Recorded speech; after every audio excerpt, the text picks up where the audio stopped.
여러분 반갑습니다. 국내 최고의 방송 스픽스가 선사해드리는 왁자지껄 101회 시작하겠습니다. 반갑습니다. 벌써 101회. 축하합니다. 101회. 야, 어제가 100회였고요. 네. 오늘이 101회라서 네. 또 이제 100회 지났으니까 또 새롭게 또 열심히 시작한다는 마음으로 파이팅 넘치게 오늘 해보도록 하겠습니다. 자, 사람이 떡으로만 살면 안 되죠. 100일 때는 떡을 먹어도 됩니다. 100일 떡. 100일 떡입니다. 101회 떡도 저희가 함께 먹겠습니다. 감사합니다. 유경 PD의 특별한 배려로 우리 떡을 하나씩 받았습니다. 네, 감사드립니다. 잘 원래 먹겠습니다. 제 어릴 때 이름이 떡판이었어요. 떡판. 그래서 오늘 너무 크게 떡을 웃은 거 아니에요? 제가 너무 크게 웃었습니다. 황금지루에서 떡을 맞췄군요. 예. 02366-2337 예. 황금지루. 아유. 이거 황금시루도 저희 혹시 광고예요? 아니요. 아니죠? 저희들이 돈 주십시오. 주고 산 떡이지만 그리고 황금지루님 맛있는 떡 해주셔서 감사합니다. 예, 맞습니다. 이제 뭐 저희가 101회이기도 합니다만은 지금 스픽스는 이제 구독자 이제 30만을 향해서 달려가고 있기 때문에 여러분들과 함께 파이팅하는 왁자지껄이 되도록 하겠습니다. 왁자지껄 썬데이 101회 방송 함께 해주실 분들을 소개를 해드리겠습니다. 방금 잠깐 얼굴 비춰주셨죠? 김용민 평화나무 이사장님 오셨습니다. 어서 오십시오, 이사장님. 예, 역시 뭐 먹방은 우리 목사님을 따라갈 수가 없습니다. 자, 그리고 전계원 평론가님도 나오셨어요. 안녕하십니까. 오랜만에 일요일자 나왔습니다. 아이고, 초대해 주셔서 감사하고요. 오늘 조회수 팍팍 올리기 위해서 열심히 뛰겠습니다. 예, 요즘 뭐 또 들리는 소문에 의하면은 썬데이가 좀 많이 좀 부진해졌다는 얘기가 지난주에 좀 있었어요. 그래서 저희가 오늘은 목표 한 20만 가도록 하겠습니다. 아이고, 좋습니다. 예. 자, 그리고 제 양 옆에는 두 분의 변호사가 함께하고 계신데요. 바로 장윤미 변호사 오셨습니다. 안녕하세요. 안녕하세요. 네, 반갑습니다, 여러분. 왁자지껄 매주 함께 해주시고요. 주변에서 이런 이야기 하더라고요. 네. 야, 왁자지껄 스타일로 보면 장윤미 변호사 같은 사람 섭외가 안 될 건데 아하. 저분은 굉장히 고급 지향적인데 어떻게 이런 중저금으로 나오느냐 이렇게 하셨는데 그렇게 생각 안 하시죠? 제가 지금 너무 좀 너무 좋아하시는데요? 경박스럽게 좀 웃었네요. 제가 뭐 그렇게 고급 아닙니다, 여러분.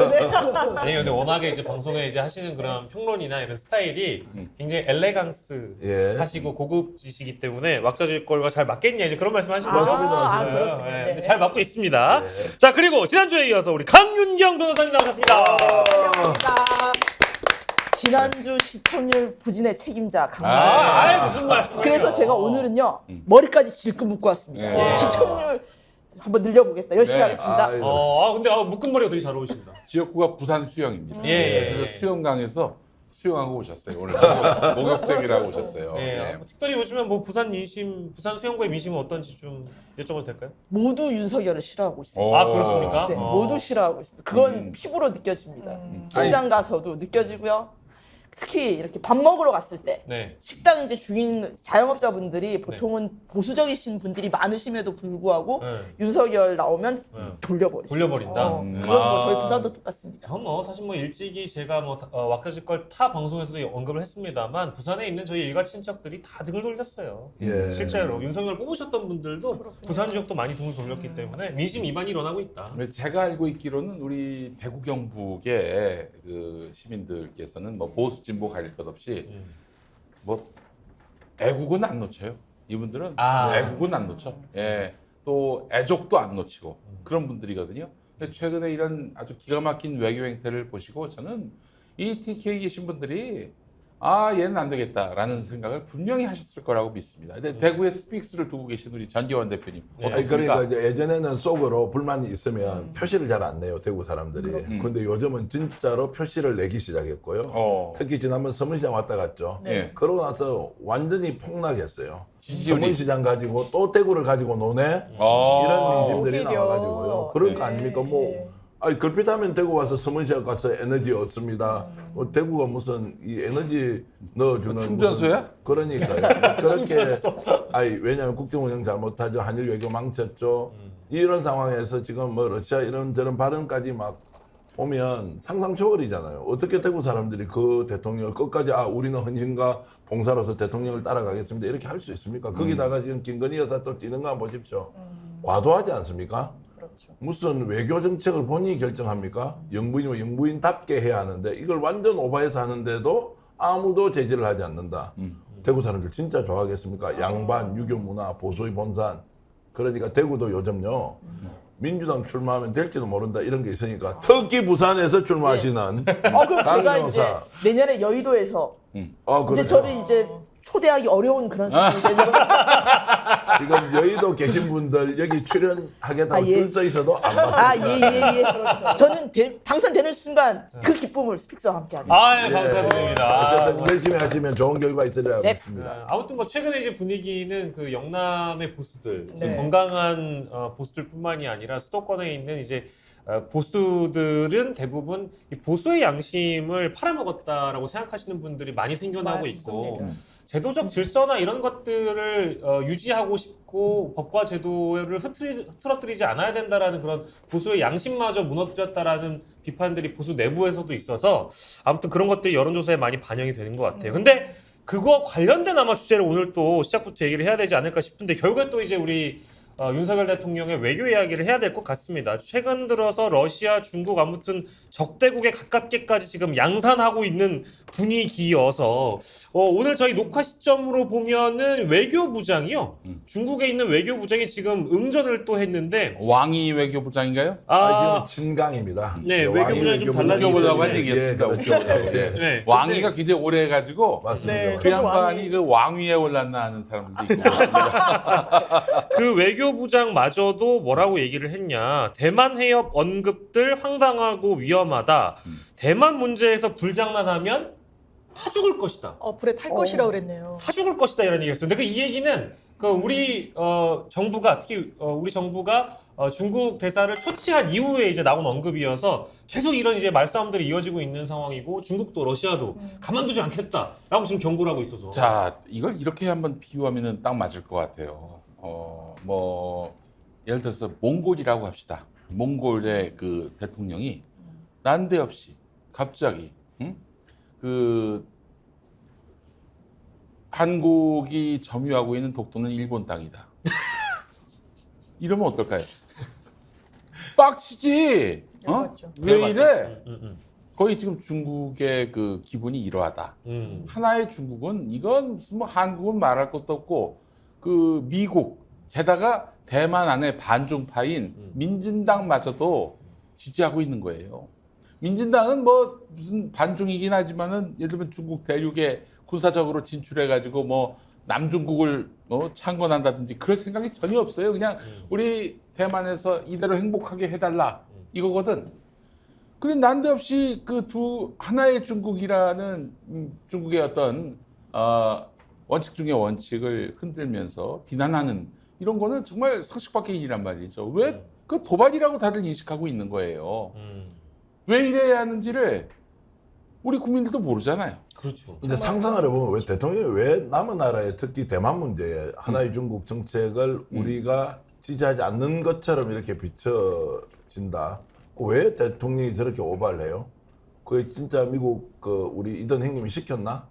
이던 행님 성은 바시고 이런 이던 영어를 잘 못하시니까 시키신 것 같지 않고 미국에 다녀오신 누군가가 시키지 않았을까? 그래요? 그러면 그 김태효라는 안보실이나 사람이 뭐. 아니 그게 제정신이 아니고서야 왜 중국이 하나의 중국 정책을 가지고 있고 대만하고 안 그래도 갈등하고 있고 그리고 일단 혹시라도 중국은 대만이 독립의 디귿자라도 나오게 되면 왜냐면 이거는 이제 전 세계가 공인하고 유엔이 확인했던 거 아니에요. 하나의 중국 정책을 지지하면서 미국이 대만과의 수교를 끊고 이제 이런 상황에서 지금 하나의 중국 정책을 우리가 굳이 끼어들어서 독립의 디귿자로 나오는 순간 바로 전쟁인데 왜 여기에 왜 우리가 끼어드냐고 일본 이들도 가만히 있는데 저는 윤석열 대통령이 외교 이런 문제는 기본적으로 고차방정식 아니겠어요? 지금 뭐 러시아 문제도 그렇고요. 그럼 역대 보수 정권이 어떤 입장을 견지해 왔냐? 다 진보 보수 할 것 없이 어떤 모호성을 견지해 왔어요. 왜? 그게 국익에 부합해서 그랬어요. 그리고 박근혜 전 대통령 같은 경우에도 유라시아 이니셔티브라고 해서 러시아 그리고 유라시아 정책 상당히 공을 들였습니다. 왜? 이게 우리나라 먹고 살 거리랑도 같이 연동이 돼서 그런데요. 윤석열 대통령은 이런 인식이 없어요. 항상 대단히 모호하고 추상적인 자유, 민주주의. 그러니까 사실 다른 나라의 내치 성격의 문제를 문제화하고 있는 겁니다. 굳이 안 해도 되는 상황을 만들고 있는 거예요. 제가 변호사잖아요. 그때 사드 배치할 때 좀 마음이 아팠던 게 체감이 됐던 게요. 정말 우리나라 경제가 일단 중국인들이 들어오지 않았죠. 2016년. 예, 네. 회생 이런 아예 기업을 접고 개인도 파산하고 회생하는 것들을 너무 많이 봤어요. 제가 봤던 의뢰인도 대단히 유명한 식당이었어요. 체인을 많이 갖고 있는 손을 못 썼습니다. 사기죄로 또 기소가 됐어요. 아이고. 오늘 또 이 어떻게 좀 유용했다는 점 때문에 이게 현실이에요. 대통령 말 한마디로 국민들을 위험에 빠뜨려서는 안 됩니다. 아까 보수 얘기했지만요. 저는 윤석열 정부가 보수 정부라고 지칭될 만한 자격과 지위가 있는가? 그렇지 않아요. 그러니까 대국민심으로 드러난다라고 보고 보수는요. 기본적으로 사법질서, 상권분립 예우해야죠. 권한쟁의 심판에 대해서 해소했을 때 어떻게 나왔습니까? 시행령으로 막 만들었단 말이에요. 보수가 그런 거 박수 칠 수가 없습니다. 이거는 보수가 아니에요. 한마디로 얘기해서. 아니 그리고 말이죠. 기본적으로 지금 중국과는 이 동북아시아에서 미국이 일본과 합쳐서 지금 패권 경쟁을 벌이고 있는 마당이란 말이죠. 그렇죠. 왜 여기 불을 질러? 응? 그리고 뭐 북중러가 뭉치니까 우리 한미일이 뭉쳐야 된다 그러는데 그동안 중하고 러는 우리하고 친했어요. 북한하고 친하기도 했고. 예. 그래서 북중러 대 한미일 이렇게 신냉전 구도를 혁파하기 위해서 역대 정부는 보수든 진보든 노력해 왔습니다. 근데 지금 이걸 조장하는 거란 말이에요. 그렇죠. 조장해서 북중러 대 한미일 되면 무슨 일이 벌어지느냐. 북중러에서 중하고 러가 유엔 안전보장이사회 이사국이란 말이에요. 만약에 우리가 국제사회하고 함께 협력해서 북한을 압박할 그런 어떤 이슈가 생긴단 말이지. 근데 만약에 중하고 러가 한국 싫다고 한국이 하자는 대로 반대로 간다면 어떻게 되겠어요? 예. 국제사회 연대가 어려워져. 그렇죠. 이런 일을 왜 굳이 하냐 이거예요. 러시아 얘기 나와서 그런데 음. 국립외교원 부장이시라는 분이 나와가지고 약소국이라고. 러시아가 약소국이라고 했는데 왜 그런 발언이 나왔을까를 고민을 해봤거든요. 그러니까 우리나라 그러니까 인구도 적고 뭐 경제도 우리보다 아래라고 했는데 그 이유가 우리나라 인구가 5천만이죠. 일본 인구가 1억 2천만 정도 됩니다. 그리고 러시아 인구가 그 1억 5천만. 그러니까 우리나라 인구와 일본 인구를 합하면 당연히 러시아 인구보다는 조금 많더라고요. 네. 그래서 내선 일체적인 어떤 차원에서 이렇게 그런 판단을 하신 게 아닐까라는 그런 감이 이게 있습니다. 전 세계에서 러시아를 약소국이라고 이야기하는 나라는 없고 없어요. 없죠. 처음 봤어요. 전문가든 비전문가든 러시아를 약소국이라고 지칭하는 사람도 없습니다. 그렇죠. 근데 이 사람은 왜 러시아를 약소국이라고 했을까? 그래서 자, 약소국은 약소국 아닌 나라로부터 그러면은 주권 침해에 해당하는 걸 당해도 된다? 또는 우리도 약소국이기 때문에 그런 짓거리를 해도 된다? 이런 게 혹시 이 사람의 밑에는 깔려 있나? 그래서 강대국인 미국과 강대국인 일본은 우리를 이렇게 개무시하고 있구나. 약소국이니까 그러면 참아야 되네? 뭐 이런 거야. 어떻게 대통령실에서 러시아 정부를 향해서 앞으로 러시아 정부가 어떻게 하는지 보겠다라는 말을 동등하든 약소국이든 이 이야기를 할 수 있냐고. 그렇죠. 그러면 미국에서 어떤 우리가 사단이 일어났어. IRA 미국이 우리 뜻대로 잘 안 해줘. 네. 우리나라 대통령이 또는 대통령실에서 백악관을 향해서 뭐 이런 문제가 있다는 걸 이 제기에 대해서 내가 한마디 했는데 자 마지막은 미국에서 어떻게 하는지 내가 지켜보겠습니다. 이렇게 말할 수 있냐고요. 그렇죠. 프렌드십을 생각해도 할 수 없고 국익을 중심에 둔 외교는 더더욱 안 되고 지금처럼 갈등이 최고조로 가 있는 상황에서 여기에서 주제넘게 우리 어머니가 어릴 때부터 저보고 계속 하셨던 말씀이 제발 너 주제 파악 좀 하고 살아라. 주제 넘게 주제 파악 못하고 하는 이거를 어떻게 그래 이해를 해줄 수가 국어와 있겠습니까? 수학을 못하네. 제가 분수를- 나름대로 오늘 방송하기 전에 준비를 해왔습니다. 네. 러시아가 우리에게 보복할 수 있는 방안이 뭐가 있을까? 몇 가지가 있는데요. 우선 첫 번째로 북한에 대한 무기 지원입니다. 그럴 수 그렇지 있죠. 북한이 이제 핵 기술을 뭐 완벽하게 보유했다 본인들은 주장하는데 탄도 기술은 많이 좀 모자라요. 그러니까 실험을 계속하려고 하는 거 아니겠습니까? 요거 러시아가 그 광활한 그 대륙을 영토로 두고 있지 않습니까? 이미 완벽한 기술을 갖고 있을 거란 말이죠. 이걸 전수할 가능성. 이러면 북한은 완벽하게 미국 본토까지 타격할 수 있는 핵 기술을 갖게 됩니다. 두 번째, 러시아에 진출해 있는 우리 기업이 160개 됩니다. 맞아요. 외우기도 좋아요. 저기 교민은 16만. 예. 16만 160개의 기업의 자산을 동결할 수가 있습니다. 그 말하자면 우리가 적성 국가가 된다면 우리 포탄이 실제로 우크라이나 전쟁에 쓰이면 우리는 적국이 되는 거예요. 러시아에. 그러니까 적국의 그 기업들 자산을 동결시킬 수가 있는 겁니다. 그리고 16만 명에 이르는 교민들 송금에 막대한 지장이 초래됩니다. 완전히 그냥 단절이 되는 거예요, 한마디로 얘기해서. 그리고 또 그 나라 안에서 거기도 극우가 있을 거 아니겠습니까? 네. 여기 적국인 한국인들이 음해를 당할 가능성도 있단 말이죠. 그거 어떻게 감당합니까? 전부 다 소개할 거예요? 우리나라로 돌아오게 할 거예요? 16만을 어떻게 수송합니까? 그러니까요. 아니 약소국이라고 이야기한 건 대단히 정치적 의도가 있는 거예요. 왜냐하면 러시아는 강대국이죠. 객관적으로 그렇습니다. 그렇기 때문에 경제보복, 지금 짚어주신 대로 우리나라 기업이 160곳 이상이 진출해 있어요. 오늘도 관련해서 삼성전자, 현대차도 있어요. 다 있어요. 네. 다 있어요. 인터뷰하신 내용을 봤더니 이 국가 러시아라는 국가의 특수성 때문에 만약에 철수를 이례적으로다 하면 그냥 몰수해 갈 수 있다는 거예요. 그렇지. 재산을 잃게 된다라는 겁니다. 굉장히 위험한 거예요. 이게 현실인데 이 현실을 감추려는 거죠. 그 용어가 약소국이라는 거예요.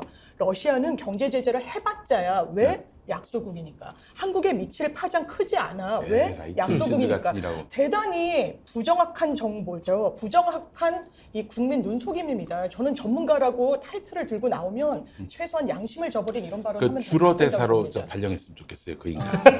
약속은 금지 이게 아니지. 얼마나 좀 파렴치한 쪽에 들어가느냐면 실제로 자기 이익과 관계없는 거를 국가의 국정 운영에 참여하는 사람의 일개 의공이 그리고 제한된 기간 동안에 국민의 권한을 위임받아서 국정 운영을 하는 대통령이나 대통령실 관계자들이 특정 기업과 특정 개인이 갖고 있는 재산권에 대해서 심대한 타격이 올 수 있는 것도 맞아요. 저렇게 무분별하게 이야기를 쏟아내는 것은 설명이 아니고 배설이라고. 자기가 만약 자기 자식이 저기 있고 자기 일가 친척이 거기서 공장을 하고 기업을 하고 있는데 이런 말을 할 수 있냐고. 그러면 그 말을 설사 해야 되는 상황이 왔다고 하더라도 얼마나 신중하고 조심해서 이것이 혹시라도 제3자에게 불이익을 줄 수도 있다고 할 때는 정치가 더욱더 조심해야 된다고. 예. 완전히 오바해가지고 미친 이야기 하듯이 저렇게 하면서 전쟁 위기 고조하고 사람 다 죽이고 기업 다 죽이고 이게 뭐 하는 짓이냐 이거예요. 네. 그리고 또 유엔 안보리 상임이사국이라고 말씀드렸잖아요, 러시아. 앞으로 한국에게 페널티를 줄 수 있지 않겠는가 이런 생각이 듭니다. 아울러 한국이 원하는 아젠다들 다 그냥 반대. 그럴 수 있죠. 다 반대. 거기서 하나라도 동의가 안 되면은 뭐 채택이 될 수가 없어요, 기본적으로. 그리고 마지막으로 지금 러시아가 우크라이나전 초기에 뭐 나토 가입 유럽 국가들 그들과 막 그냥 격렬하게 싸웠단 말이죠. 그래서 아예 그 푸틴이 지시를 내리기를 야 이제 더 이상 유럽에다가 그 우리 애정 쏟지 말고 아프리카, 아시아 이런 데로 눈을 돌려가지고 주력 그 어떤 교육 대상국을 그쪽으로 바꾸자 그랬단 말이죠. 근데 이제 중국은 또 이제 견제가 된단 말이지. 그러면 한국이 최대 수의 국가가 될 수 있는 건데 이걸 걷어차버리는 꼬라지가 된다니까요. 자, 이런 거 외에도 굉장히 많이 있겠죠. 아니 그나저나 지금 이제 이런 상황이 벌어지면 이게 어떻게 막아야 돼요? 이게 뭐 대통령이 저렇게 폭주기관차처럼 막 달리면서 막 이제 쏟아내잖아요. 네. 감당이 안 될 정도로. 그래서 막 이런 이제 갈등이 막 이제 부각되고 이런 것은 뭐 일시적으로 이렇지만 이제 중장기적으로 엄청나게 우리 국익의 훼손이 될 텐데 이거 어떻게 막아야 돼요? 그래서 국회가 견제해야 된다라는 지적이 나오는데 지금 러시아가 팔팔 뛰고 있는 우크라이나 우회 뭐 살상 무기 지원 같은 것도 현행 우리나라 법령상으로도 수출이 안 된다는 거예요. 무기는 비준사항 아니에요? 방위사업법에 따르면. 예, 그래서 국회에서도 만약에 한다면 뭐 파병 같은 것도 국회에서 비준을 거쳤었고 이게 견제를 지금 대통령은요 거의 폭주하는 것 같아요. 저는 1년의 과정을 보면 로이터 통신가의 이런 것도 사전 질문지를 당연히 받는다라고 하더라고요. 그런데 참모들이 과연 이런 워딩, 이런 말들을 써줬을까? 저 아닐 것 같다는 생각이 듭니다. 대한민국 국민이라면 그리고 대한민국의 이 대통령실 스텝이라면 이건 할 수 없는 거예요. 이건 대통령의 인식, 수준 대단히 위험하다. 그러니까 이제 별명이 59분이라는 거 아니에요. 1시간 1시간 중에 59분 혼자 얘기한다. 59분 혼자 떠든다고 그러는데 아마 밑에서 이 말씀 하시면 안 됩니다. 이 말씀 넣으셔야 됩니다. 이 조언자가 없는 것 같아요. 지 멋대로 떠드는 거예요. 내가 여기서 가장 잘하는 사람이야. 그렇기 때문에 내가 말하는 거 누구도 막지 못해. 그럼 뭐 필터링 없이 얘기하는 거지 한마디로 얘기해서. 뭐 국회가 어디 있고 뭐 집권 여당이 어디 있어요? 그냥 무조건 가는 거지. 더 빠르게 가는 어떻게 해야 돼 그래? 이런 상황을 어떻게 해야 돼? 티키타카 대표 한번 해보세요. 박진당 대표 아니야? 정당 대표면 국회에서 이럴 때 나왔지만 행동 좀 해줘야 되는 거 아니냐고. 박진당 대표로서 얘기해 보세요. 이거 어떻게 해야 돼? 대통령 막 이렇게 지르는 거를. 퇴진시켜야죠. 아니 사실 그거밖에 현실적으로는 답이 없어요. 그 누가 막아요? 그 저기 누가 말리고? 법대로 안 되는데. 그럼 국회가 나서서 말려주면 참 다행이겠지만 여든 야든 지금 그럴 만한 여유가 있습니까? 그러니까. 여유가 있습니까? 제가 묻고 싶은 건 여유가 없어 보이고 당연히 이제 이런 그 국가의 주권이나 이런 것들이 위험해진다면 특히 제1야당은 견제를 할 의무가 있는데도 불구하고 지금 내부적으로 엄청난 또 위기에 또 처해 있는 상황이기 때문에 움직일 수 있는 운신의 폭이 너무 좁아 보이는 건 사실인데 이게 저는 근데 엄밀히 법적으로 봤을 때 말이죠. 파병의 문제는 기준을 거쳐야 되는 건 맞는데 맞아요. 무기 지원에 대한 맞아요. 문제는 대통령 마음대로 할 수 있는 거예요. 아니 일단 법이 그렇게 안 돼 있다는 그죠? 겁니다. 그래서 보내려면 법을 바꿔야 돼요. 방에서. 아니 이거는 저기 무기를 교전 그러니까 개전 예. 한 달 동안 쓸 수 있는 무기는 무조건 비축해 놓게 돼 있어요. 근데 지금 155mm 같은 경우에는 맞아요. 원래 일주일치 비축되어 있었는데 이번에 이제 진해를 통해서 보냈다는 거 아니야? 네. 한 2, 3일도 안 남았다는 거예요. 아 비축량이요. 비축량이. 그러니까 만약 여기서 갑자기 북괴가 오판을 해가지고 만약에 우리를 공격한다? 네. 이거 아주 진짜 기가 막힌 일이 벌어지는 거예요. 근데 그러면 이 법 없이 이렇게 할 수 있느냐? 저는 뭐 그 전투병, 파병조차도 시행령으로 가능하게 할 것이다. 시행령. 비준 필요 없어. 그래서 시행령. 제가 지금 느끼는 이 이제 위기 상황에 대한 이런 감들 있잖아요. 와 이게 큰일 났다 러시아하고 중국하고 이제 중국까지 지금 이제 싸움을 걸어버렸잖아요. 맞아요. 그러면 한반도를 둘러싸고 있는 이제 4대 열강 중에서 2개 나라하고 완전히 이제 원수처럼 참전까지 하겠다 이런 식으로 가버려서 너무 걱정스러운데 제가 이제 국회나 정치인들한테 주문하고 싶은 것은 대한민국의 윤석열 대통령 5년짜리 정권 아니에요.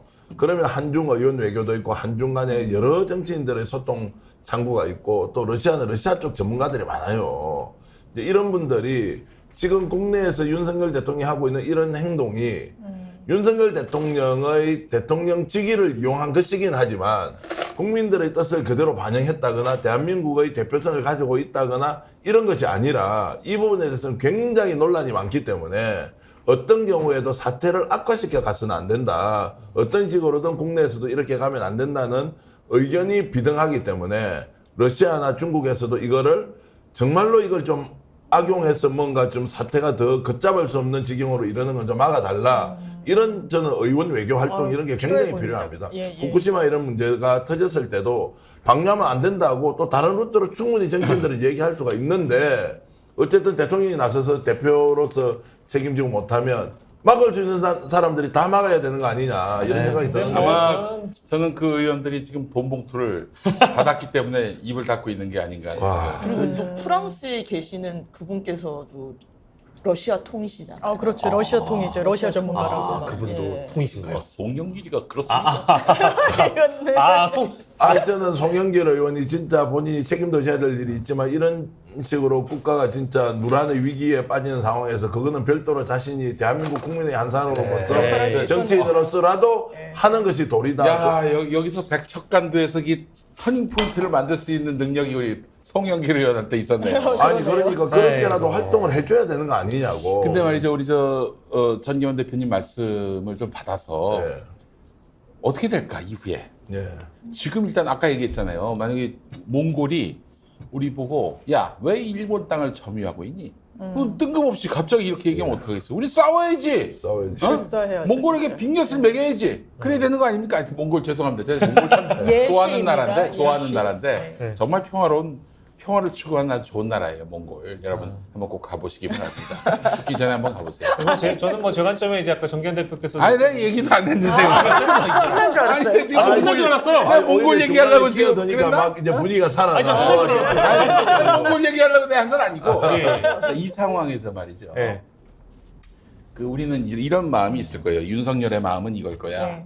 틀림없이 야 지금 내가 이 중국하고 러시아하고 강하게 충돌하고 부딪히면 미국하고 일본이 그러겠죠. 우리 좋아하겠지. 예, 예, 예? 만약에 우리가 위기에 닥치면 미국 일본이 그 말하자면 우리의 협력자가 돼서 우리가 손해 본 만큼 보전해 주겠지.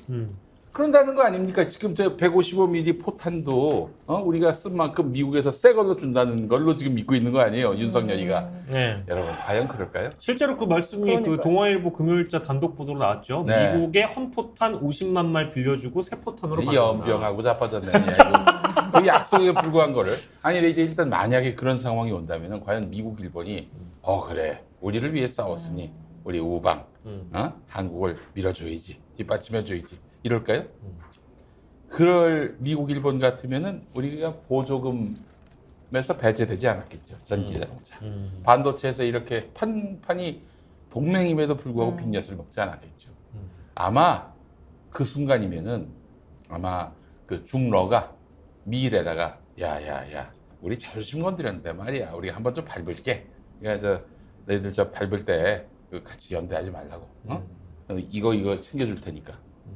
그 한국만 완전히 바보로 만들 가능성. 여러분 이거 배제하면 안 됩니다. 그러니까 일본이 지금 중국과는 어떤 말도 섞지 않는다고. 미국하고는 동맹 관계를 더 강화시켜 가야 됨에도 불구하고 중국 문제에 대해서는 왜냐하면 일본의 지금 교역의 문제도 있고 일본 기업의 문제도 있고 여러 가지 상황으로 봤을 때는 일본은 미국과 확실하게 손을 잡지만 중국 시장을 어떤 경우에도 포기하면 안 된다고. 그게 맞는 그리고 거죠. 그런 것들이 이제 결국 국익 외교의 본 모습이라고. 그런데 우리는 가만히 있는 나라를 다 건드려. 그리고 우크라이나 예를 들어서 불가피하게 그 포탄을 보내야 되는 상황이 있으면 소리 소문 없이 수출을 하든지. 네. 그래서 미국에 수출했는데 그게 폴란드로 가든 뭐 우크라이나로 가든 그건 우리 모를 일인데 이걸 숨어서 해도 될까 말까 한 거를 그러니까요. 전쟁까지 우리 들어갈 수 있습니다라고 하는 오바를 하고. 이게 마치 그 개그 콘서트에서 왕비호를 보는 것 같아요. 왕비호. 왕비호. 오랜만에 듣네요. 네, 딱 올라가서 내가 너희들의 환상을 다 깨주겠어. 야, 중국 그동안 우박인 줄 알았지? 너희 환상을 깨줄게. 아니거든. 뭐 이러면서 막 그냥 중국을 씹어대고 또 러시아도 씹어대고. 그러니까 저는 조금 생각하는 게 우리 윤석열 대통령이 그렇게 오바하는 거의 일면에는 사실 미국 도청이라는 건 국내에서 엄청나게 국익에 문제되는 부분이고 미국이 사과해야 되는 문제잖아요. 맞아요. 그런데 윤석열이 그런 발언으로 인하여 미국의 잘못은 지금 다 온데간데 없이 사라져 버렸어요. 제가 사실은 미국이 우리 용산을 도청한 거에 대해서 엄청 분노했고 거기에 대해서 미국에 가서 한 소리 해야 된다라고 했지만 지금 오히려 윤석열 씨가 뭐 다 지금 다 내줄 것처럼 하고 있는 이 마당이라. 이 말씀은 결국 도청 덮으려고 그러면은 아니, 그런- 3등까지 한다 이런 그런 걸 말. 이제 영어로 시키지 않았을까? 와. 그것도 있겠네. 잉글리시로. 저는 그리고 이제 미국은 그 화들짝 이미 이번 사태를 겪고 놀라가지고요. 이제 뭐 용산이나 이런 그 한국 도청할 필요가 없겠다. 왜냐면 이렇게 투명한 정부가 외신 인터뷰를 통해서 속내를 모든 다 걸 드러내는 드러내. 정부도 없잖아요. 그러니까 제가 뭐 대통령이 이렇게 솔직하게 속내를 다 까발려주는데 무슨 우리가 도청할 필요가 있겠냐 이런 생각을 할 것 같아요. 이런 생각도 들었어요. 서울중앙지검장일 때 윤석열을 한번 생각해 보자고요. 그 인간이 이제 뭐 국정감사나 검찰총장 되기 전에 뭐 국정감사나 뭐 이럴 때 보면은 야당 의원들 공세에 그 자유한국당이죠. 뭐 무슨 공세를 퍼붓더라도 네 알겠습니다. 반박을 안 해. 지금처럼 뭐 대거리 한다든지 검찰총장 된 이후에 아니 말이야. 책상을 쳐놓고 왜 책상 칩니까 하니까 내가 언제 책상을 쳤습니까? 김용민 의원이 쳤죠. 실제로 그래서 그 실제로 영상이 남아 있어. 영상이 있어요. 영상이 남아 있어. 네. 이런 아주 그 건방지게 이럴 데 없는 행동을 했는데 서울중앙지검장일 때 안 그랬어. 검찰총장이 되고 싶고 된다면 문재인 대통령 허락을 받아야 되니까. 그때는 어떻게 했습니까? 서울중앙지검장일 때 그냥 현 정부가 싫어하는 사람들, 특히 그 박근혜 정부 때 적폐청산 대상인 사람들을 그냥 없는 혐의 있는 혐의 다 몰아가지고 그냥 감옥에 쳐넣었어요. 한 200명 가까이가 그랬죠. 사법 처리된 걸로 알고 있는데 자, 이렇게 함으로써 자기의 권력자에게 잘 보여. 그리고 자기는 이득을 취해. 그의 삶을 보면은 항상 이게 거의 반복이 됩니다. 지금 이것도 미국이라는 바이든. 그 권력자. 큰 나라에게 예. 잘 보여가지고 자기의 어떤 이득을 취하려고 하는 그 의도가 아닌가가 읽혀집니다. 이득을 취하는 거야 뭐 둘이서 짬짬이 해가지고 하면 돼요. 왜 국민들을 팔아가지고 이득을 취해? 그러니까요. 취할 일이 있으면 거라고 생각합니다. 서울중앙지검 딸 때도 검찰의 명예를 팔아가지고 그렇게 했던 거 아니겠습니까? 아니 그러니까 나는 권력자가 지금 이 나라를 운영하고 있는 5년의 재임 기간을 자기가 마치 이 나라의 주인인 것처럼 하는 것도 오바이고 그래서 우리가 상권분립이라는 제도를 통해서 견제를 하도록 해놨고 지금 본인이 권한 바뀐지 권한 아닌지도 모르고 자 참전도 하겠다. 그다음에 국민들이 엄청나게 피해를 보는 것이 뻔한 중국과의 관계를 더욱더 악화시키는 이런 데 대해서 권한이 있느냐? 나는 없다고 생각해요. 왜냐하면 우리 민심이 일정하게 반영이 되는 틀 안에서 본인이 권한이 작동해야 되는데 지금은 너무 많이 넘어서 있는 이 상황을 어떤 식으로든 누군가가 조절과 통제를 해줘야 한다. 뭐 이런 그러니까 생각을 하고 쉽게 있습니다. 얘기하면은 조절과 통제, 정치인을 통제해야 된다. 그 말씀하신 분이 있죠. 전광훈이라고. 최근에 말씀하셨죠. 나한테 통제를 받아야 된다. 네. 미국은 다 정치인들이 왜 민주주의 사회에서 미국 민주주의 최강국인데 거기서 왜 목사님들한테 이렇게 아멘 하는 줄 아느냐. 나한테 네. 통제를 받아야 된다. 이런 얘기 저 하셨죠. 그러네요. 그분이 저 윤석열 씨한테 애정은 없지만 네. 저 앞으로 저 피곤한 일 없으려면은 빨리 정광훈 구속시키는 게 좋을 겁니다. 근데 아무튼 쉽게 얘기하면은 지금 지지도가 30%짜리 대통령인 데다가 게다가 이제 이 가장 고난이도의 정치 행위라고 할 수 있는 외교를 하면서 야당 한 번 안 만나고 국회 한 번 물어보지 않고 무기 우회 지원이라는 선택을 몰래 하다 MBC한테 걸리고요. 그러니까 이런 것들이 보면은 사실은 저희 국민들은 대통령에게 권한을 위임해주고 대리해준 것뿐인데 이 양반이 함부로 이렇게 한단 말이에요. 근데 다시 돌아가자면 아까 말씀 주셨잖아요. 국회가 뭐 이걸 견제할 수 있는 수단이 뭐가 있냐. 제가 지금 시점에 보면은 정권 퇴진 운동이나 이런 거에 준하는 국민이 할 수 있는 행위 외에는 국회에게 지금 기대할 수 있는 게 많이 없어요. 이 시점으로 봐서는. 실질적으로 국민들에게 불이익이 다가올 그 시간 그 이전에 이걸 멈춰 세워야 합니다. 저 대통령실 출입하는 기자들 얘기 들어보면은 정권 초부터 했던 얘기예요. 이게 너무 이게 점점 그게 확인이 되는데 가슴이 아프더라고. 윤석열은 국가의 대개라고 하잖아요. 네. 대개. 선계획. 큰 돌이 말고 대개. 대개. 대개. 뭐, 큰 돌이 뭐 이런 말고. 거 아젠다 세팅이라고 네, 하잖아요. 전혀 그 관심도 없고 뭐 아무 관념도 없고 그냥 그게 뭔데 이런다는 거야. 진짜 대개 얘기하면 야 소주의 대개지 역시 뭐 이럴 거야 아마 틀림없이.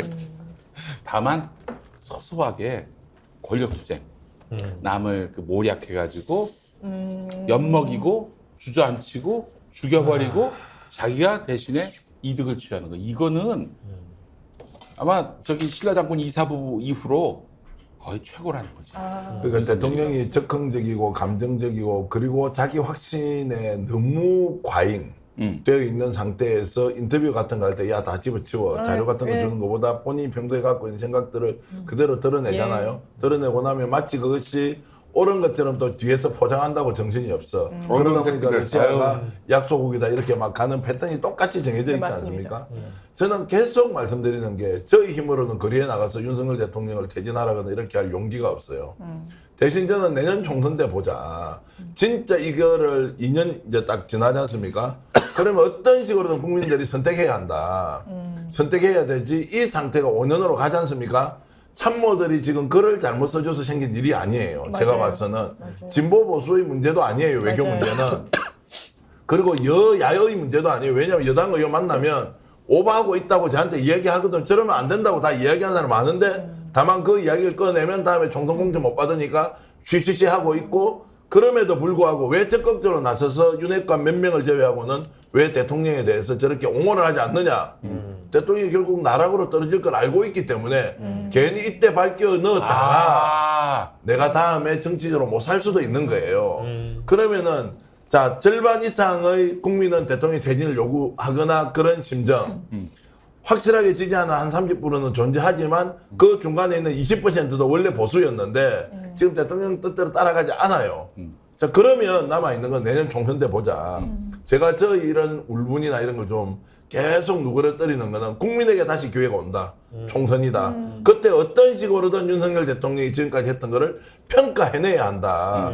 그게 정치하시는 분들 정말 정신 차리고 잘해야 된다. 이런 말씀 드리겠습니다. 아니 그 말씀대로라면은 정치인들이 진짜 우리가 보기엔 무능하고 정말 그 부도덕한 사람들 같지만은 똑똑하거든. 자기 미래와 관련해서는 기득권과 관련해서는. 그러면 대표님 이렇게 보시는 건 어떨까요?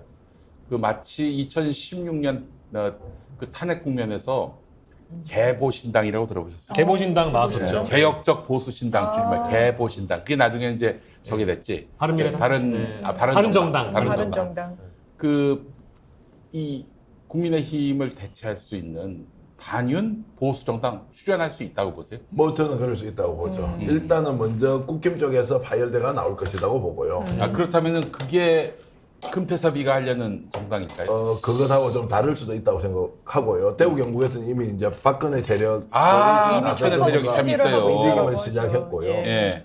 그리고 이제 여러 그 영역에서 무소속 출마의 가능성 이런 거 가지고 타진을 하고 있으니까 제3정당이라는 이야기는 좀 하기가 어렵지만 일단 보수는 분열할 가능성이 매우 높다는 거고 진보는 오히려 지금 민주당 쪽은 더 안으로 좀 뭉치는 것 같고 왜냐하면 이재명 리스크가 상당 부분 해소가 된 상황에서 또 그 보석으로 나와버렸잖아요. 정신상실가. 그제. 그러니까 나와버렸지 않습니까? 이런 것들로 보면 이게 이제 전체적으로 흐름이 이게 지금 윤석열 대통령이 그립을 엄청나게 쥐고 가고 있는 것 같지만 아는 사람들은 어느 정도 거리를 두기 시작하고 빠져나오고 있어요. 이제 이런 것들이 총선에 어떤 식으로 드러날 거라는 거고 예를 하나 들어서 말씀드릴게요. 웃기는 이야기예요.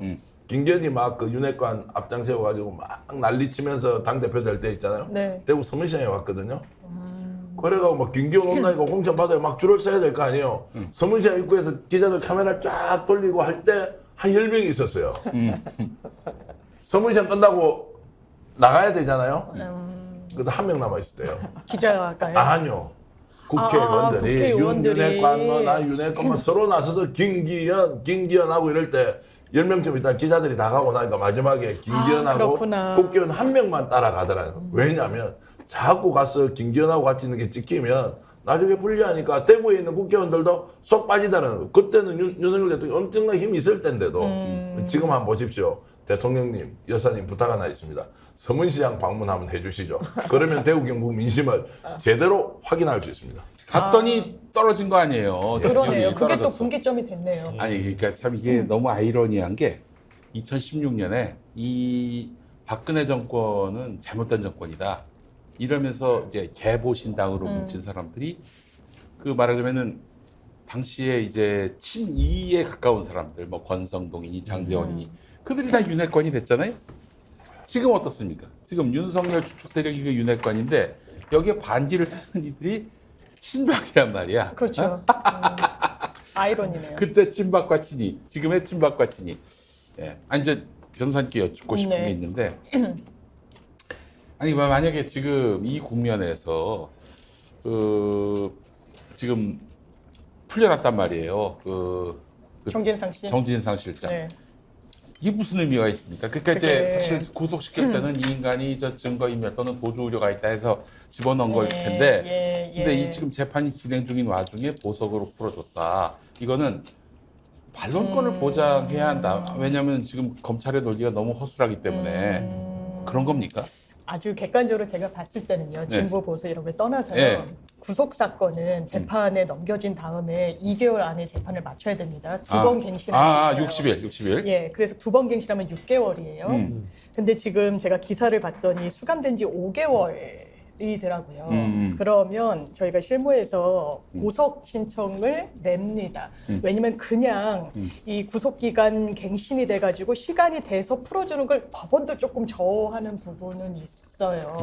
그래서 그 직전에 보석의 형태로, 왜냐면 보석은 조건을 달아서 보내주는 겁니다. 그렇지. 뭐 이명박 전 대통령도 뭐 10억인가를 하고 뭐 보증보험증권으로 뭘 내고 주거지 제한 어디를 다닐 수 있는지도 제한을 걸어서 재판부가 좀 안심한 상태에서 이제 풀어주는 하는 것도 있거든요. 발찌를 달기도 하고. 그래서 이런 부분이 같이 좀 고려가 됐다라는 생각이 이제 변호사로선 드는데 여기서의 저 핵심은 유동규 씨가요. 계속 재판에 나오잖아요. 재판부가 그렇게 묻고 있다라는 거죠. 아, 돈 어떻게 줬습니까? 막 정진상 실장의 집 도면까지 그려서 막 재판부에 보여주고 이러고 있다라는 거예요. 대단히 구체적이죠. 네. 돈을 받았다는 벤치, 거리, 사진을 막 제출하고 있다는 거예요. 오. 그러면 이거 말이 맞나 보다? 재판부가 그렇게 보고 있지 않는 것 같아요. 왜? 아. 돈을 그렇다면 왜 줬습니까? 이게요, 그 집은요, 돈을 주러 갈 수도 있지만 다른 명목으로 갔을 가능성도 재판부는 당연히 열어놓고 보는 거예요. 네. 유동규는 그럽니다. 7억인가요? 하여튼 큰 돈을 가져가선 이 거실에 뿌려놓고 왔대요. 그때 뭐라고 얘기했습니까? 결말 안 했다는 겁니다. 믿기 어려워요. 그래서 재판부가 묻습니다. 왜 줬습니까? 정치적 결사체로서 줬습니까? 뇌물 성격이었습니까? 대가 성격이 있었습니까? 말을 못하는 거예요. 또 이재명 대표에게 본인이 뭐 직접 보고를 한 것처럼 얘기를 했답니다. 재판부가 물었다는 거예요. 그러면 직접 당신이 했습니까? 기억나지 않는다라는 거예요. 말끝을 계속 말꼬리를 흐리고 있습니다. 저는 이게 과연 유동규한테 상당히 기대고 있는 검찰 공소유지가 될까? 그러니까 제가 이런 이야기 들었어요. 보수종편 제작진 분한테 민주당 돈봉투 이런 걸 아이템으로 대단히 많이 다루죠. 거의 1시간 내내 다루는데 내내 하죠, 내내. 시청률이 많이 안 나온다는 거예요. 왜? 우리랑 똑같네. 분들이 별로 이게 소구력 있는 본인들 마음이 시원한 이슈가 아니라는 거예요. 너무 윤석열 대통령이 잘 못하고 있습니다. 윤석열 정부에 대한 실망감이 크니까 민주당 이거 잘못한 거죠. 그렇지만 그걸 다뤘을 때 속 시원하다. 이것 봐라. 우리가 보수 지지하길 잘했구나. 윤석열 정부를 만들기 잘했구나. 이런 생각을 못하고 있는 겁니다. 아니, 기본적으로 액수가 너무 적어. 50억은 받아야 돼. 1억도 안 되는 돈을 갖고 뭐 300명이 나눠 가졌다고 했나? 어? 어떻게 이슈가 되겠어요?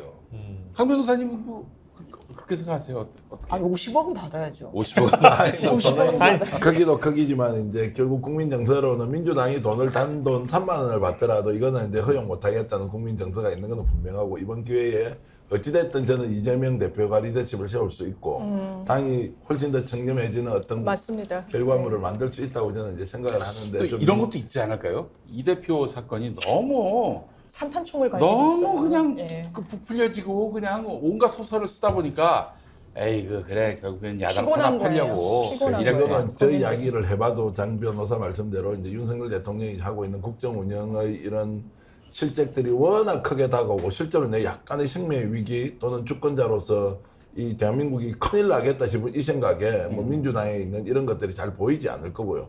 그것은 진보 진영뿐만이 아니라 보수 진영에서도 이거 이 나라 이거 큰일 나겠다 이제 이런 것들을 제가 많이 느끼고요.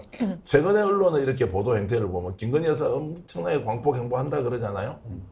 여기에서 옹호하는 국회의원들이 없어졌어요. 이상하지 않아요? 옹호 안 해요. 여사님 이거 하는 건 뭐 문제예요? 오히려 더 좋네요. 국익을 위해서.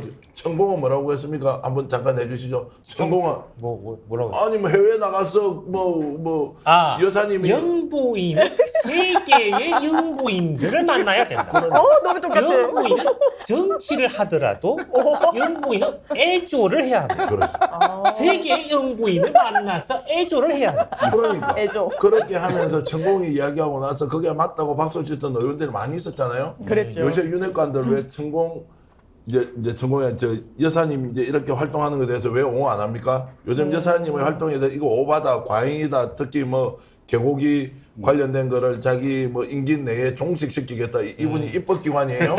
그것도 아닌데도 오바해서 하는 거에 대해서 엄청나게 비판을 하잖아요. 아니 여사님이 잘못된 건 뭐 있냐고 왜 나서지 않냐고.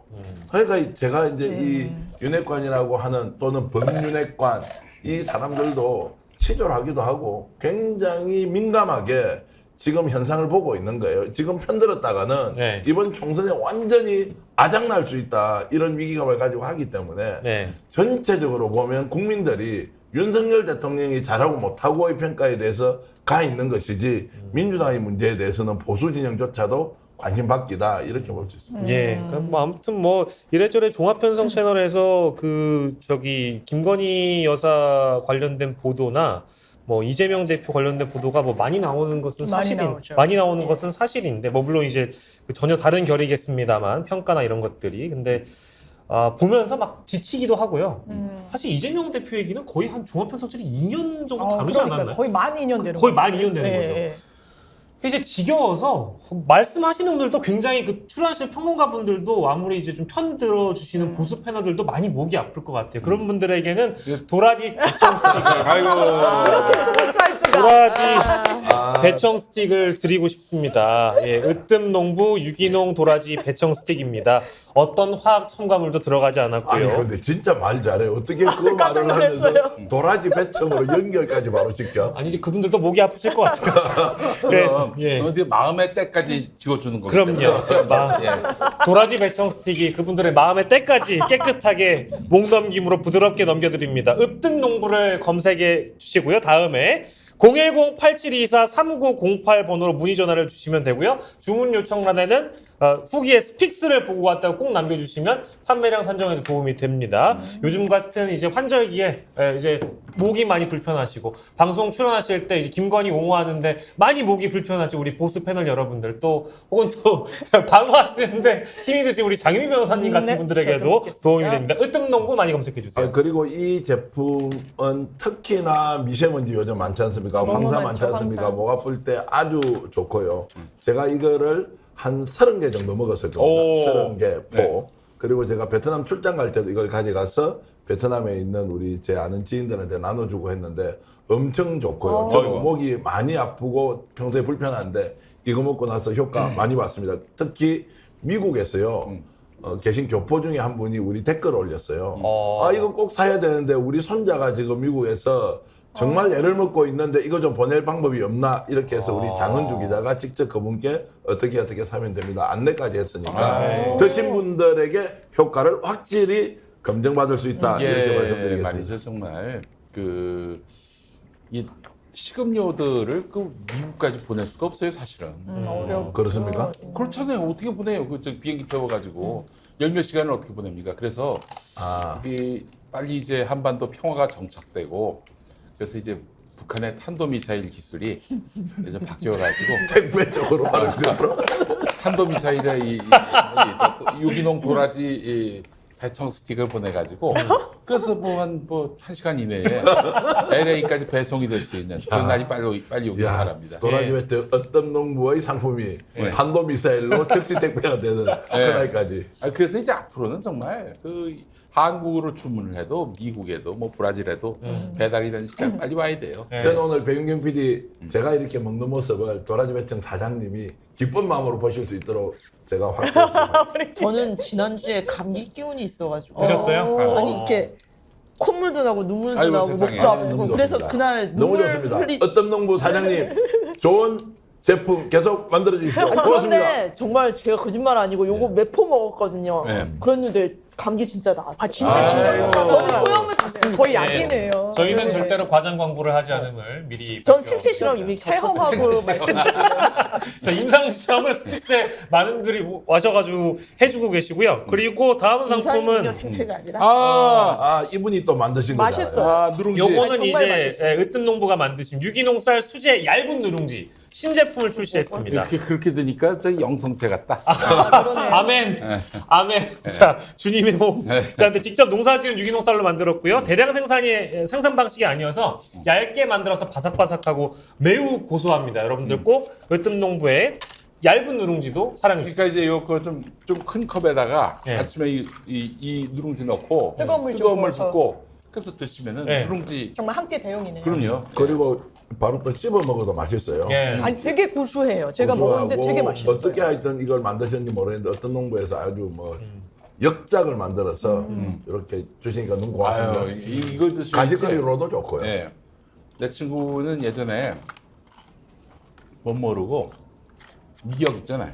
미역만 드셨군요. 건조 미역을 하나 맛있더라고 짭조름하고 그러다가 큰일 나요. 뱃속에서 풀어가지고 엄청 싫잖아요. 물에 넣어놔도. 예. 야, 이렇게 그 절반 먹었다는 거 절반. 예. 아이고 세상에. 25인분. 아유, 아니 근데 장면호사 네. 멀리서 보니까 은근히 이런 상품 광고에 어울려요. 제가 굉장히 제가 이제 정치 본색에서도 얻은 별명이 하나 있습니다. 예. 광고 CF 요정? CF 아, 요정. 광고 요정, CF 요정. 예, 그래서 제 본분, 제 역할을 요즘 제품 홍보라고 제 소임이라고 생각하고 살고 있습니다. 아, 진짜요? 근데 정치본색 그 영상 그 게시물 저 댓글 보면은 네. 아우 장 변호사님 피부 너무 좋으시다고. 아니, 우리 저 아닙니다. 장 변호사님 하시는 일 자체가 우리 저 강 변호사님도 그렇고 피고 그 네. 홍보대사 아닙니까? 그렇죠. 제가 약간 홍보대사, 그래서 피고인 내지 뭐 이렇게. 그래서 얼마나 또 필요하시고 힘드실 텐데도 불구하고 얼굴에 주름 하나 없는 이유가 바로 아. 글래무어 아이크림과 맞습니다. 글래무어 선크림을 아, 정말로요? 장윤미 변호사께서 많이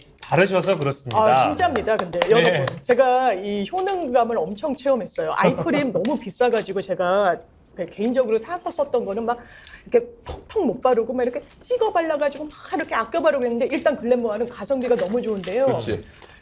기능도 너무 좋아가지고요. 예. 눈 이렇게 살짝 들어가도 전혀 시림이 없고 왜냐하면 천연 자연 물질로 다 만든 맞아요. 거거든요. 네. 그리고 요즘은 프로모션으로 1+1 네. 뭐 이렇게 행사도 하고 있기 때문에 네. 이번 기회에 정말 하나 집에 쟁여두시면 너무 좋을 것 같아요. 그렇습니다. 보통 아이크림이 비싸가지고 아껴 쓰시는데 아끼지 말고 피부에 듬뿍 바르실 수 있도록 스픽스와 글래무어가 합작해서 만든 글래무어 아이크림 저희가 네. 지금 홍보해드리고 있는데요. 2+2, 1+1 게다가 2+2 하시면 파우치까지 드리니까 아이고. 네, 링크 저희 세상에. 더보기란에 있습니다. 아니면 네이버 스픽스 글래무어 검색하셔도 여러분들 상품 만나보실 수 있으니까 많이 사랑해주세요. 우리 강윤경 변호사님도 이거 쓰시죠? 저 맞아요. 얼굴에 실제로 전체에 다 발랐어요. 어. 너무 좋아서 이렇게 아이크림 잘못 바르면 밀리거든요. 맞아요. 어. 때 비슷하게. 그래서 아이고. 그래서 오늘 아, 화장이 그러니까. 또 잘 먹으신 것 같아요. 손짓을 하고 나서 얼굴이 좀 더 밝아지고 있어요. 예뻐지셨어요. 저 정말 효과 봐가지고. 네. 그러니까 좀 가성비가 좋아서 제가 감히 이렇게 얼굴에 다 발랐는데 그것도 효과 보실 것 같아요. 얼굴에 네, 다 우리 저 발라서. 법정에서 강 변호사님이 하도 저기 저 민사하면은 이제 반대편, 또 형사하면은 검사 쪽으로부터 워낙 그 식사가 광선 같은 그런 눈빛을 매섭게 받는단 딱. 말이죠. 근데 선크림을 바르니까 뭐가 날라오든 간에 신경을 안 써도 돼요. 저희들이 선크림을 만들어서 1000세트를 실제로 한 2000세트 가까이 팔았는데요. 어이구, 야. 그것도 이제 엄청 그 인기 상품이어가지고 지금 공장에서 다시 제조에 들어갔다 그렇군요. 그러고요. 예. 그리고 두 번째는 아이크림 이렇게 내놓으면서 이제 쓰신 분들이 네. 선크림만큼은 많이 안 쓰는데 이렇게 아이크림이 필요하신 분들은 이제 남성분들이 우리 지금 방송을 많이 보고 계세요. 근데 이제 부인이나 따님이나 그러면은 형수님이나 부모님이나 이렇게 이제 주시면 좋아할 거니까 가성비도 높고 품질력은 확실히 보장하고 스픽스에서 실제로 많은 분들이 써보고 검증을 한 제품이니까 여러분들 안심하고 한번 써보시면 그러십시오, 진짜. 후회 없을 겁니다. 예. 강력하게 추천합니다. 예. 아, 좋습니다. 얼굴에 있는 주름들을 싹 이제 없애드리는 글래무어 아이크림 많이 사랑해 주시고 다만 이제 주름이 좀 생길 만한 소식이 하나 더 있는 게 그 가짜뉴스 퇴치를 이 정부 차원에서 나선다는 거는 저는 이걸 도대체 어떻게 하려고 이런 메시를 자꾸 던지나 봤더니 AI 감지, 신고센터, 소통 채널을 구축하겠다? 이런 얘기를 하는 걸 보니까 본인에게 불리한 정보를 양산하는 유튜브 채널이라든지 아니면 자꾸 불쾌하게 만드는 언론들 휘어잡겠다라는 얘기밖에 저는 생각이 안 들거든요. 어떻게 보셨어요? 근데 오늘 우리 방송한 것 중에서 혹시 가짜 뉴스가 있습니까? 아니 없어요. 없는 걸 그거 어떻게 입증해요? 그러니까 AI가 그걸 감지를 할 수 있나? AI가 어떻게 하지? 아까 내가 약간 이제 뭐 배설이다 이런 표현을 썼다 이런 거는 바로 감지가 가짜 뉴스예요? 아니 뭐- 그거는 이제 뭐 쓰기 적절하지 않은 용어 정도로는 걸릴 수 예. 있을지언정 가짜 뉴스로 이렇게 좀 하기는 어렵고 네. 뭐 이제 과거 정부에도 막 그 오보에 대해서 대응하려고 했던 건 뭐 같은 거 아니냐 이럴 수 있는데 저는 이 4.19 기념사를 보면 가짜 뉴스 막 이렇게 얘기를 한단 말이에요. 네. 그리고 그런 발언이 나온 대통령의 또 맥락이 있단 말이에요. 네. 최근에는 여론조사 관련해서 국민을 믿을 수 호도하고 없다. 조작하고 있다는 취지로 이야기를 했어요. 장재원 진짜? 의원이 발의했다라고 그러잖아요. 5% 이게 응답률이 미치지 않고서야 않으면. 이게? 그거는 하나예요. 본인을 지지하고 본인이 진짜 뉴스, 가짜 뉴스에 잣된 겁니다. 기준. 그렇지. 윤석열 대통령이 맞아요. 이거 가짜 뉴스 이러면 가짜 뉴스인 거예요. 물론 가짜 뉴스 있죠. 근데 언론은요. 기본 제가 언론중재위에서 한 3년 위원을 했었는데 그러셨구나. 기본적으로 기자들은요.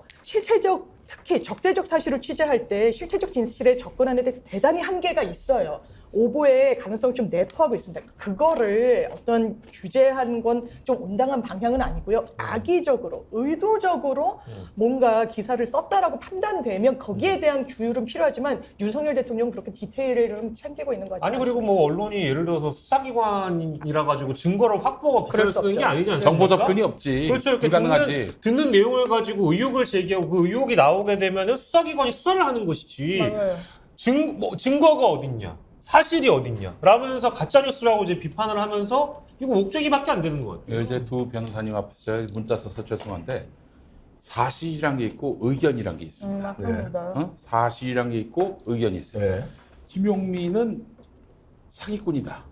의견이죠. 이 말이 의견으로 보일 수도 있겠지만은 사기 전과가 없다. 예. 그러면 사기꾼이라는 말이 성립이 안 되는 거 아니에요? 깜짝 사실에. 놀랐어요, 지금. 네, 예. 사실의 관점에서 또는 의견의 관점에서 봤을 때 이게 아주 극명하게 차이가 난단 말이죠.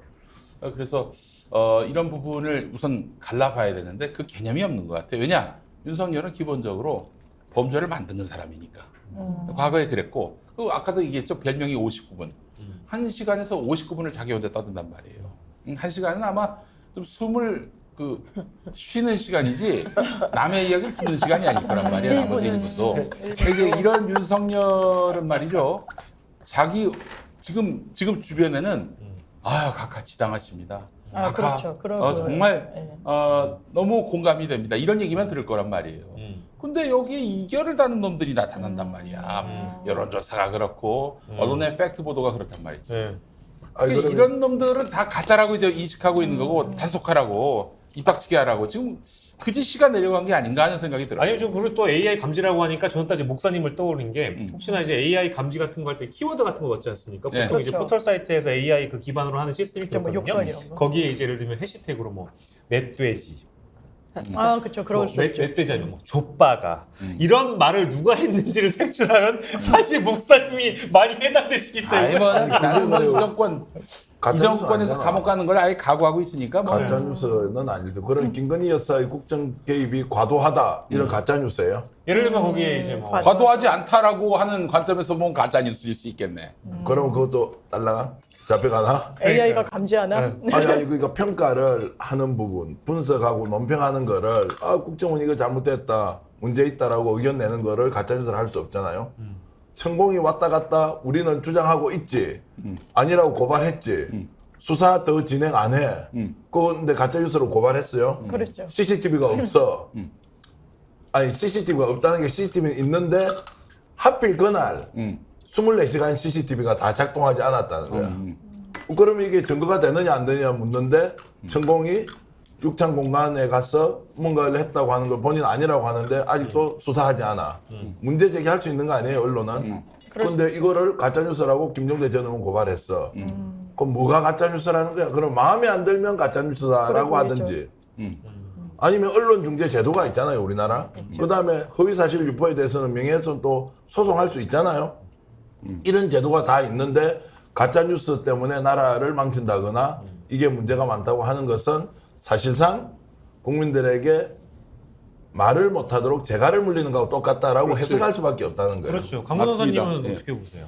저는 법 이름을 바꿔야 될 것 같아요. 법이요? 우리 네. 윤석열 대통령의 관심법. 관심법. 그러니까 아까 장 변호사님 말씀하신 것처럼 자신만의 잣대로 가짜 뉴스인가 아닌가를 판단하는 법이 될 거잖아요. 그래서 관심법이라고 바뀌어야 될 것 같고 진짜 가짜 뉴스 퇴치법이 나온다라고 한다면 그 1순위로 범죄를 저지를 분 중에 하나가 윤석열 대통령이다. 제1호 가짜뉴스 처벌 대상자가 될 수도 있으니 함부로 그런 법 만들지 마시라라는 충고를 드립니다. 아니 그 최근에 그 이재명 대표가 그 1,000원의 학식인가요? 그거 이제 민주당에서 하고 있는데 어디 가가지고 밥을 먹는데 혼자 그 앉아 있는 테이블에 랍스타가 올라가 있는 거예요.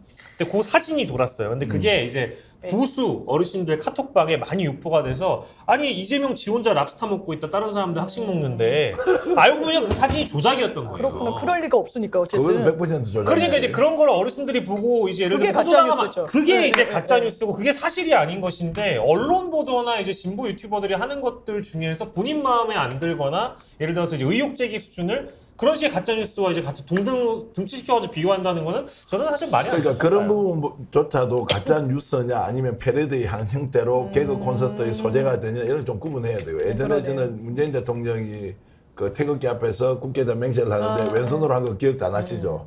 이걸 할 때도 이걸 처벌해야 된다 말아야 된다 논란이 있었는데 저는 이 정도는 패러디 할 수 있다. 국민들이. 왜냐면 좀 우리 개그의 소재로 쓸 수 있는 거 아니에요? 그 랍스타 올렸는데 이재명을 정말 싫어하는 사람은 그것이 가짜뉴스라고 얘기하지 않지만 이렇게 올려놔서 이재명의 본심은 이런 것이다라고 했다면 정말 마음에 들진 않지만 그것도 표현의 자유의 한 형태인데 문제는 이걸 언론이 가져가서 보도를 해버리잖아요. 그런 가짜 뉴스. 아, 그렇죠. 그것은 이제 엄중하게 책임을 물어야 되고 온라인 공간에서 일어나는 여러 가지 표현 방식의 하나로 뭔가가 왜곡되고 이런 것까지 과도하게 개입하면 국민들이 표현의 자유를 잃을 수도 있다 이런 생각을 저는 합니다. 그 사실 그래서 가짜 뉴스를 단속하겠다라는 윤석열 정권에 대해서 우리가 당연히 비판적 시각을 가져야 되겠지만은 거꾸로 이 민주 진영 역시 이게 듣고 싶은 뉴스만 듣고 그쵸, 그쵸. 네. 믿고 싶은 맞아요, 사실만 맞아요. 믿으려고 예. 하는 태도를 보이면 똑같아진다. 네. 똑같아진다 이런 좋은 생각이 들어요. 이게 말씀이시죠. 확증 편향이란 게 정말 무서운 건데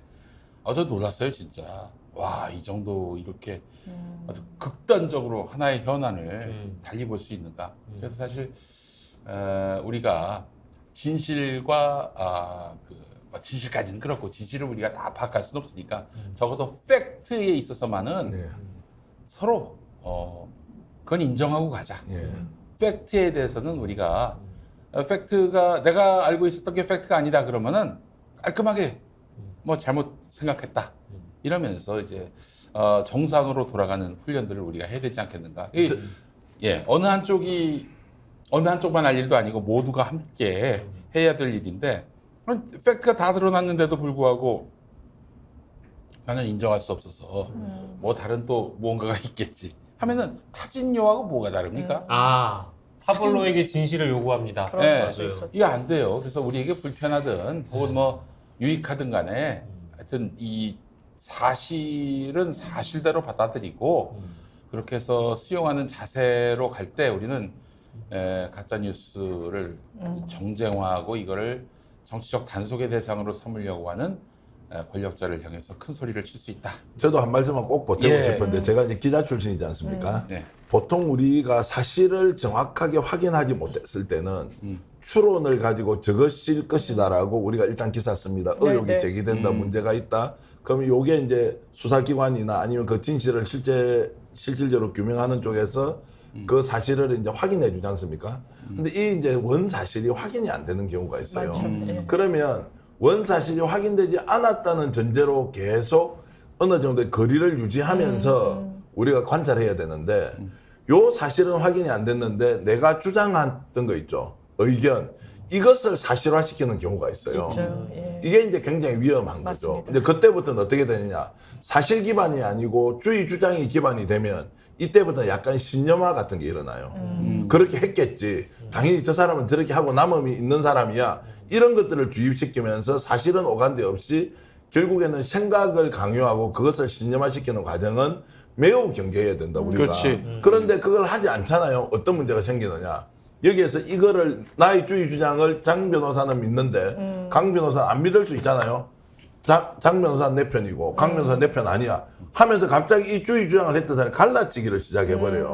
근데 이게 장 변호사하고 나의 관계는 굉장히 유리해지지만 이분은 의견이 다르다 뿐인데 이 사람이 배제되는 것은 엄청나게 강 변호사한테 피해를 주는 행위이기 맞습니다. 때문에 우리가 어떤 사실을 확인하기 전까지는 주의 주장에 대해서 경계심을 가지고 계속 봐야 한다. 추정은 해야 되지만 그렇지, 이런 그렇지. 말씀을 드리면서 역시 민주 진보 진영은 좀 달라야 되지. 똑같이 업어치기 하고 막 덧씌우기 하고 결국 막 억지로 우기는 이런 데서는 벗어나야 좀 더 우리가 국민들을 위한 정치 또 우리 사회를 만들 수 있다 이렇게 저는 생각합니다. 진짜 좋은 말씀. 네. 좋은 말씀인 것 같아요. 진실이 불편할 수가 있어요. 그걸 우리가 먼저 전제를 하고 세상을 바라봐야지 진실은 다 내 편이야. 그 나의 그 생각과 다르면 다 진실 아니야. 이래버리면은 진짜 그러면 똑같아지는 거예요, 저놈들하고. 그렇습니다. 그러니까 네. 진짜로 그 왁자지껄에서도 많은 부분 지금 윤석열 정부에 대한 비판을 했습니다만 윤석열 정부가 가장 그 약한 고리라는 것은 사실이 드러났고 진실에 부합하는 그런 영역들에 대해서 합리적인 비판이 제기됐을 때 그것을 인정하지 않는 아마추어 같은 태도들. 그러니까 인정을 해야 되거든요. 인정을 하고 잘못했음. 우리가 이건 잘못했다. 그러니까 하지만 우리 입장은 이랬던 것이었다라고 해명을 하고 설명을 하면 국민들이 설득을 당할 거예요. 근데 전반적으로 이제 이번 정부 들어서 집권 1년 동안 있었던 많은 실정에 대한 부분을 비판하고 제기하던 쪽은 너 왜 인정 안 하냐고 물어보는데 방금 이제 목사님이나 대표님이 말씀 주신 것처럼 어떤 보도 같은 측면도 이건 좌우가 없는 거니까 진실을 추구하는 것은 가는 과정에서 틀릴 수 있기 때문에 이 틀린 것은 틀렸다는 지적을 받았을 때 부끄러워하거나 하지 말고 인정을 하자. 그렇죠. 맞아요. 그건 우리가 잘못 보도했다라고 얘기하는 건 부끄러운 일이 아니라는 거예요. 그럼 그게 용기죠. 그렇죠. 그것도 이제 용기고 어마어마한 용기가 필요한 일이라고 저는 생각합니다. 누구도 완벽하지 않기 때문에 맞습니다. 그런 사실을 받아들이고 죄송합니다. 그리고 또 진실을 추구해야 되죠. 그 그러니까 진실 지금 윤석열이 보세요. 자기한테 불편한 팩트는 아예 그냥 쌩 까고 무시하고 넘어가고 유리한 팩트다 싶으면은 4.19 기념식 기념사 하는 자리에서 앞에 야당 대표가 있음에도 불구하고 에라이 새끼 이러는 거하고 이러는 태도 아닙니까? 네, 맞습니다. 저는 이게 우리가 편향된 시각을 가지는 부분에 많은 경우가 편안함을 추구하는 것들도 좀 있다고 생각합니다. 진실을 알려면 불편하잖아요. 맞아요. 그래서 아마 윤석열 대통령은 늘 편안함을 추구하고 2차 자리를 가는 걸 고민하시다 보니 그렇지 많은 생각을 안 해. 많은 생각을. 못 하시는 것 같고 사실 우리 지지자들께서도 사실 사는 거 너무 힘들지 않습니까? 지금? 그럼. 예. 그 윤석열 씨가 이렇게 만들고 있지만 그래서 더 각박하니까 그걸 이렇게 편안한 마음으로 확증 편향된 방향으로 생각을 하시는 경우들도 내가 믿고 싶은 대로. 그게 참 편안합니다 인간이. 그래요? 예 이렇게 또 같은 편끼리 비슷한 사람들끼리 하는 게 되게 편안하거든요. 저도 그렇고요. 그래서 저는 지금 오늘 말씀 들으면서 조금은 불편하더라도 진실되게 가자.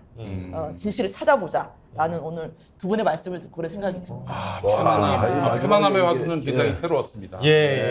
아무튼 오늘 101회를 맞이한 왁자지껄 다양한 주제들 놓고 저희가 또 이제 왁자지껄하게 좀 떠들어 봤는데요. 여러분들께 좀 재밌게 보셨는진 모르겠습니다. 이 방송은 내가 한 30만 원 나와야 될 것 같아. 30만 나와야 그래요? 됩니다. 30만 나와야 돼. 오늘 30만 나와야 이 정도 했으면 하여튼 10만 원 뭐 넘어갈 거고요. 예. 101회니까 여러분들 팍팍 많이 좀 이번에 10만 원 안 나오면요, 우리 장 변호사가 여기 그냥 쇼핑 채널 만들어. 제가 만들겠습니다. 여기 여러분들. 포장마차 우리 그 아래서 홈쇼핑처럼 한번 가야 제가 되는 다 거. 사겠습니다. 30만 안 나오면 제가 다 주에는 다 가짜 뉴스만 그냥. 오케이. 그럼 가짜 뉴스로 여러분들께 쑥쑥 우리가 흘려드려요. 알겠습니다. 천공이 뭐 무좀이 걸렸다고. 확인 불가능한 걸로만. 101회 왁자지껄 오늘 김용민 이사장님, 장윤미 변호사님 포함해서 많은 분들 또 함께 해주셨습니다. 그 댓글 같은 것도 많이 남겨주시고 공유도 해주시고 많은 분들께 알려주시는 역할 해주시는 거 잊지 말아주셨으면 좋겠고요. 강윤경 변호사, 정기한 평론가, 그리고 저는 박영식이었습니다. 여러분 고맙습니다. 감사합니다.